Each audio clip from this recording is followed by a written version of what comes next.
Do not forget, you can support the channel with a like, and you can also subscribe to be aware of the latest published videos. Thank you. We hope that here you can find the latest news, ideas, and discoveries from the scientific world. Evil May Day, London's 16th century riots against foreigners. The United Kingdom's unique geographic position as an island separated from the European mainland by the English Channel and the North Sea to the east, and the North Atlantic to the west, has made it a prime target for foreign interests throughout history. The resulting influx of foreigners has, unfortunately, also led to anti-immigrant tensions, with competition for jobs and wages creating ongoing anxiety, particularly among the working classes. 5 centuries ago, London was the site of some of the most violent anti-immigrant riots in its history, famously referred to as the Evil May Day riots, which were carried out by the city's workers. What was Evil May Day? Occurring on the 1st of May 1517, under the reign of King Henry VIII, over 1,000 furious domestic citizens wreaked havoc on the streets of London, leading to hundreds of arrests and a dozen executions. The riot began when a group of apprentices, who were unhappy with the increasing number of foreign workers in the city, began attacking foreigners and their businesses. The violence quickly spread, and by the end of the day, thousands of people had taken to the streets, looting and destroying the property of foreigners. The beloved festival, which under King Henry VIII had been a day of joy and revelry that marked the start of summer and the feast of St. Joseph the Laborer, turned ugly. A prolonged economic slump had created tension in the city, exacerbated by the War of the League of Cambrai against France, and religious heresy illustrated by Luther's 95 Theses, contributed to the general sense of unrest.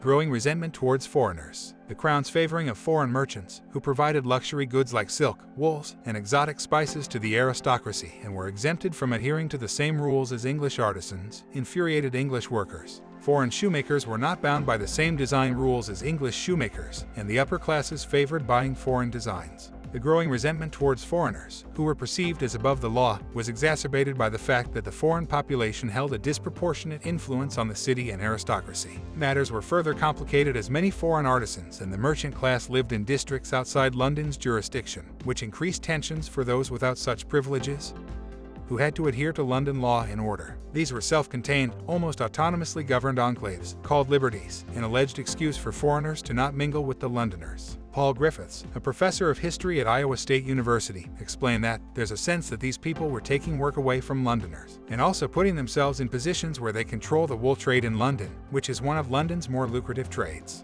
An Easter sermon at St. Mary's Spital in April began a period of hostility that spilled out onto the streets against migrants. A vicar by the name of Dr. Bell, at an open-air address, incited hatred and violence. He spun a narrative that foreigners eat the bread from poor fatherless children.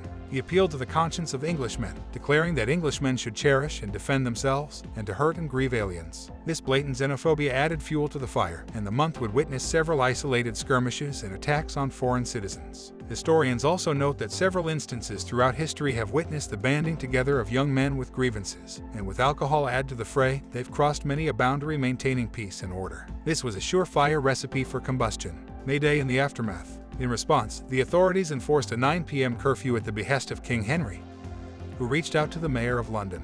This deterrence tactic did little to affect the intentions of those who were prepared to go to any lengths. In addition, the local city government itself was unwilling to go to so many lengths to appease the crown. They too believed that foreigners were misusing and exploiting privileges that were not accorded to local people. In the sequence of events, young men were out on the streets after 9 p.m. on the night of May Day, openly flouting the norms. More and more workers joined the motley, and by midnight, this number had crossed 1,000. The Under-Sheriff of London, Thomas More, even reached out to the baying mob, imploring them to see reason and to escalate the situation. With the failure of his efforts, anarchy had broken out now, full scale, continuing till the wee hours of the morning. By the 4th of May, close to 300 prisoners were arrested, though eventually pardoned. It was a triumphant piece of Tudor theatre, at once majestic, merciful, and darkly threatening, writes historian Graham Noble, who's worked extensively to separate fact from fiction in the Tudor propaganda around the riots. The ringleaders, like a dockworker by the name of John Lincoln, were found guilty of their crimes and publicly executed. The tensions were far from resolved, and even though the chief instigators had been taken care of, there was a simmering undertone of violence that stayed in London's psyche for almost a century. In fact, a century later, Shakespeare would include the events in a speech from his play Sir Thomas More, indicative of how the riots had gripped the popular imagination.